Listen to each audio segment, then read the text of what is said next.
Olá! Hoje nós vamos para o capítulo 36 do livro do Eclesiástico. O livro do Eclesiástico é chamado também de Sirácida. Sirácida por causa do autor Ben Sirac, Jesus Ben Sirac, que trouxe para a gente uma interpretação, uma releitura, nem digo que seria uma releitura, mas uma leitura mais interpretada da lei, dos profetas, né, de uma maneira muito bonita e muito profunda. Eu sempre chamo a atenção que o tema central desse livro é o temor de Deus, ou seja, a obediência a Deus, ouvir a Deus e praticar aquilo que Ele pede. Outra coisa importante de lembrar nesse livro é que ele é um livro que trata de muitas coisas do dia a dia, do cotidiano. Hoje, por exemplo, nós temos aqui este capítulo, o capítulo 36, com dois momentos bastante significativos. No primeiro momento, uma oração pela libertação de Israel. Uma oração muito dura, porque fala para que Deus castigue os inimigos, para que Deus mate os inimigos, né? Então, muito dura. Então, é diferente daquilo que no livro do Eclesiástico apresenta. E depois, uma coisa corriqueira, a escolha da mulher. Como escolher a mulher, né? Como escolher a esposa. A gente vai ver isso, tá bom? Dá um like no vídeo aqui, ó. É só dar um like aqui, tá certo? E depois você faz o seguinte, se inscreva no canal. Já se inscreveu? Muito obrigado. Tá bom? E se você já se inscreveu, chame mais 2 pessoas para se inscrever.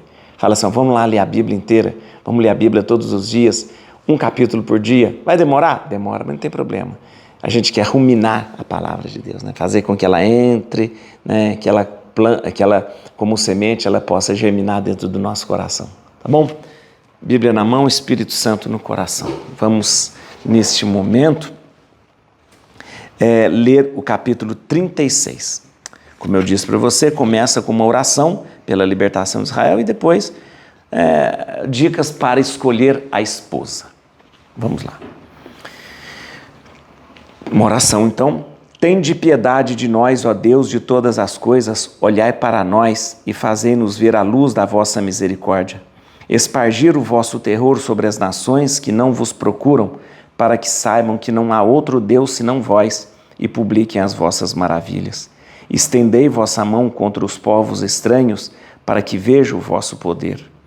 Como diante dos seus olhos mostrastes vossa santidade em nós, assim também à nossa vista sereis glorificado neles, para que reconheçam, como também nós reconhecemos, que não há outro Deus fora de vós, Senhor. Renovai vossos prodígios, fazei milagres inéditos, glorificai vossa mão e vosso braço direito, excitai vosso furor e espargir vossa cólera. Desbaratai o inimigo e aniquilai o adversário. Apressai o tempo e lembrai-vos do fim, para que sejam apregoadas vossas maravilhas. Devore o ardor da chama aquele que escapar, e sejam arruinados aqueles que maltratam o vosso povo. Esmagai a cabeça dos chefes dos inimigos que dizem, só nós existimos. Reuni todas as tribos de Jacó, para que saibam que não há outro Deus senão vós, e publiquem vossas maravilhas. Tomai-as como herança, assim como eram no começo. Tende piedade de vosso povo, que é chamado pelo vosso nome, e de Israel, que tratastes como vosso filho primogênito. Tende piedade da cidade que santificastes, de Jerusalém, cidade do vosso repouso. Enchei Sião com vossas palavras inefáveis, e o vosso povo com a vossa glória. Dai testemunho em favor daqueles que são vossas criaturas desde a origem. Tornai verdadeiros os oráculos que proferiram os antigos profetas em vosso nome. Recompensai aqueles que vos esperam pacientemente, a fim de que vossos profetas sejam achados fiéis. Ouvi as orações dos vossos servos, segundo as bênçãos dadas a vosso povo por Arão, conduzi-nos pelo caminho da justiça, para que todos os habitantes da terra saibam que vós sois o Deus que contempla os séculos. Uma grande oração, uma oração dura e forte, né? Agora nós começamos nesse capítulo a escolha da mulher, da esposa, né? O estômago recebe toda espécie de alimentos, mas entre os alimentos, um é melhor do que o outro. O paladar discerne o gosto da caça, o coração sensato discerne as palavras enganadoras.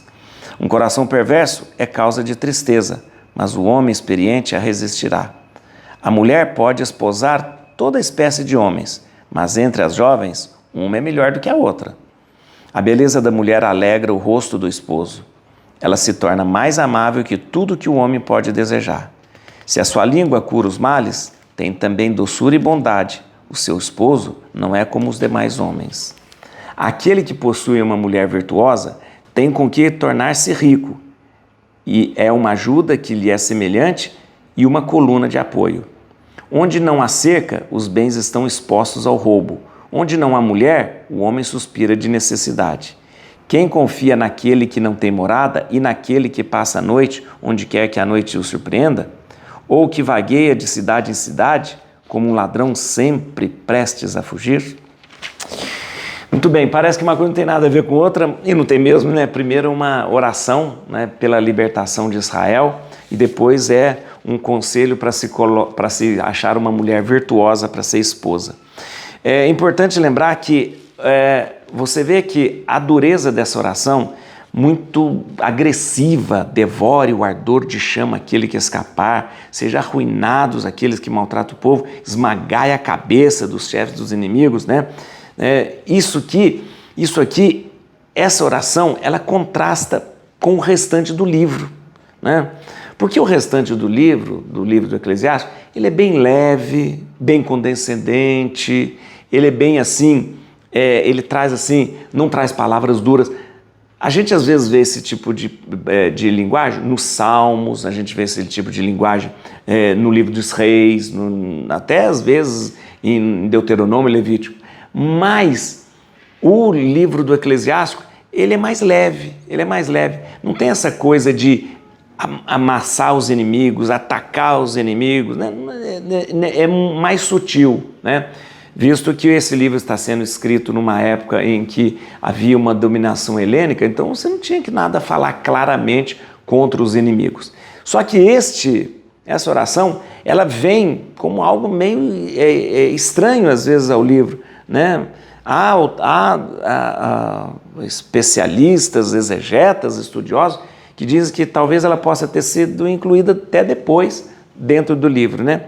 Mas é uma oração muito dura mesmo, tá bom? Mas é uma oração que pede para que Deus mostre o seu poder, né? Protegendo o seu povo e destruindo os outros povos, né? Então, é uma mentalidade da época que achava justamente que para que Deus pudesse mostrar o seu amor pelo seu povo, ele tinha que destruir os estrangeiros e os inimigos. É claro que é uma visão errônea e uma visão mais bélica, mais de guerra, né? Que não é o pensamento de Deus. Mas era assim que o povo de Deus rezava pedindo a Deus para mostrar o seu poder. Claro que o Evangelho vem justamente com uma outra proposta inversa. Amem os seus inimigos. Se alguém te pede para carregar a túnica, dê também o manto. Se alguém pede você para carregar, manda você caminhar uma légua, caminhe duas. Reze pelos seus inimigos. Você vê aqui, essa oração é uma oração para destruir os inimigos. O Evangelho, Jesus fala, reze pelos seus inimigos. Faça bem para os seus inimigos. A diferença, tá vendo? A diferença. E outra coisa, e aí depois a gente tem a questão da escolha da mulher. Interessante que ele começa dizendo, o estômago recebe qualquer coisa, mas há alimentos que são melhores do que outros. Mais ou menos dizendo assim, ó, você pode casar com qualquer mulher, mas tem que lembrar que existem umas melhores do que as outras, né? Depois fala, o paladar discerne o gosto da caça, o coração sensato discerne as palavras enganadoras. Então, cuidado, você quando vai escolher a mulher, você tem que ter perspicácia para saber se você não está sendo enganado. Não está sendo enganado, né? É assim. Então, e aí vai dando dicas de como uma mulher faz bem ao homem, né? Fazendo com que esse homem tenha paz, tranquilidade e tal. É uma visão de que a mulher é a mulher que vem dar ao homem, para o homem, toda a condição dele ser homem, né? Dele ser homem, né? Claro que é uma visão também machista, né? Também machista. Vamos lá, tem alguns versículos que eu queria chamar a atenção de vocês, é justamente o versículo 4. Versículo 4. Como diante dos seus olhos mostrastes vossa santidade em nós, assim também à nossa vista sereis glorificado nele. Como diante dos seus olhos mostrastes vossa santidade. É interessante pensar o seguinte: Deus é santo por excelência, né? Então, por que ele precisa mostrar a sua santidade? Não precisa mostrar a sua santidade. Ele é santo, né? Mas ele mostra a sua santidade, ele se santifica, assim por se dizer, né?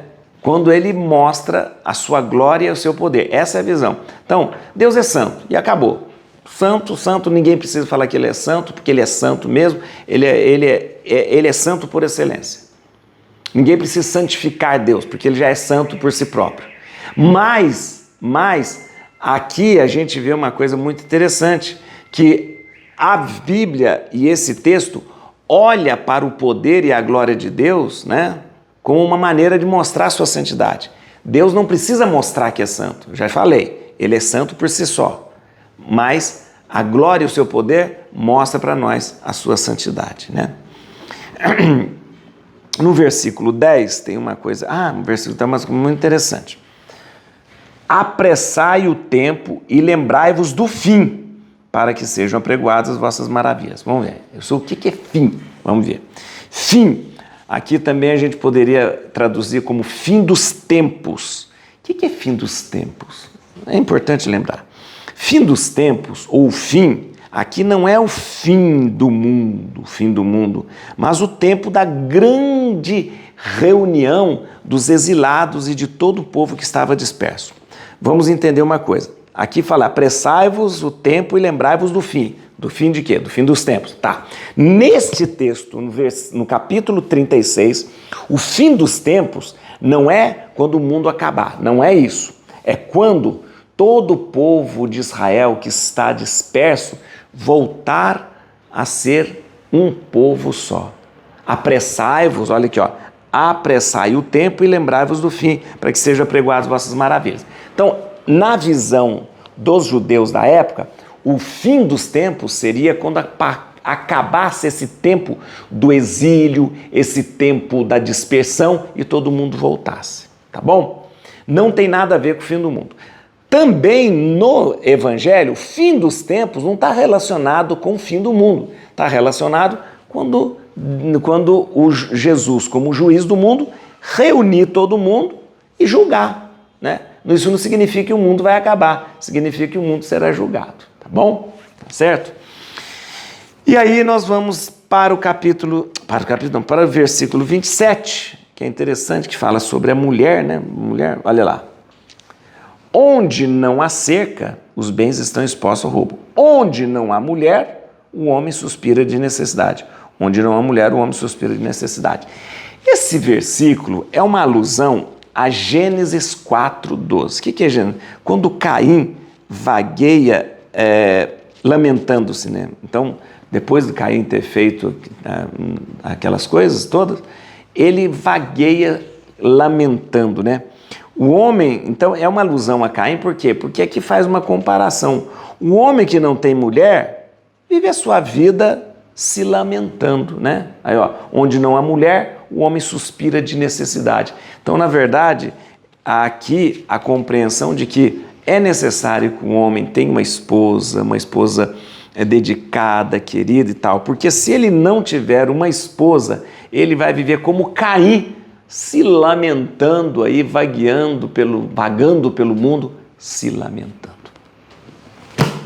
Et crucem Domini fugit partes adversae, viti teleo detribuiuda, radicis David. Aleluia.